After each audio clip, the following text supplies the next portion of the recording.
Welcome back to Insight. Sue Ann joins us again from Family Life Care. Good to have you back. Thank you. Do you want to give the 10,000-foot view of what you guys do again? Well, we're a post-acute service that provides a wide continuum of care from home health, hospice.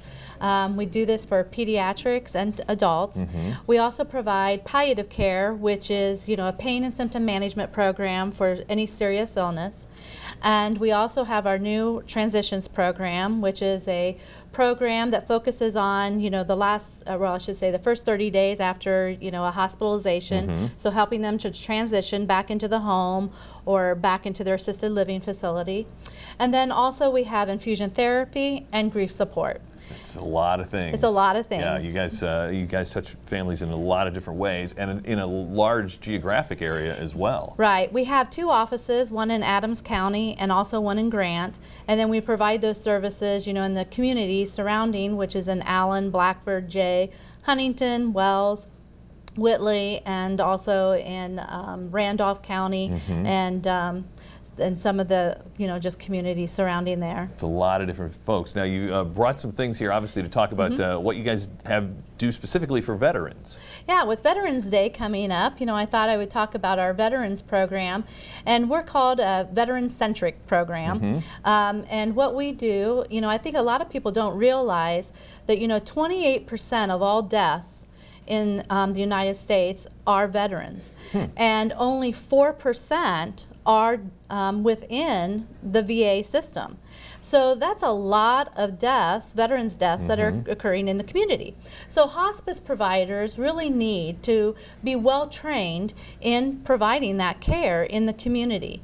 And so we're very fortunate that our organization takes care of, in both our home care and hospice, 25% of our patients are veterans. Wow. And we work very well with the VA system. But we do that because we're very dedicated to our veteran population, but also you have to start with having very good training.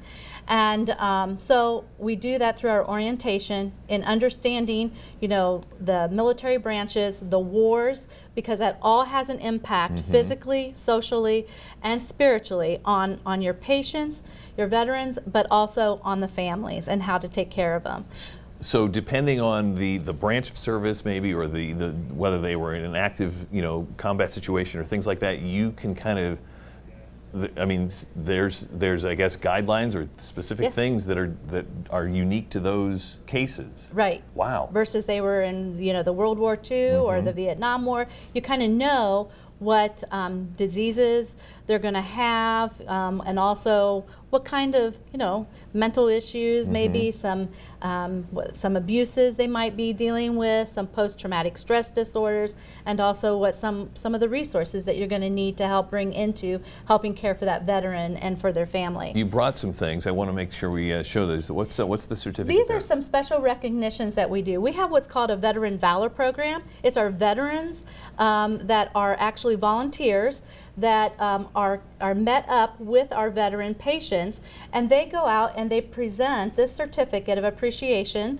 to our veterans, and then they also do a pinning on whether they are from the Air Force, Army, Marines, Navy, or if they're not of one of those military branches, they receive the veteran pin themselves. And then that's just a nice way too to also get that veteran volunteer to start having a relationship with the veteran. But then this is our veteran blanket. It's called our honor blanket. Fantastic. Look at that. And what happens is that when the veteran dies, we want to have the veteran also blanketed in honor in their residence. Beautiful. It is so beautiful. There's so many things that you need to find out about Family Life Care and what they can do for veterans. As you said, it's very unique depending on where they served, how they served. FamilyLifeCareIN.org is where you can find more. Give the 800 number a call. We'll be right back on Insight.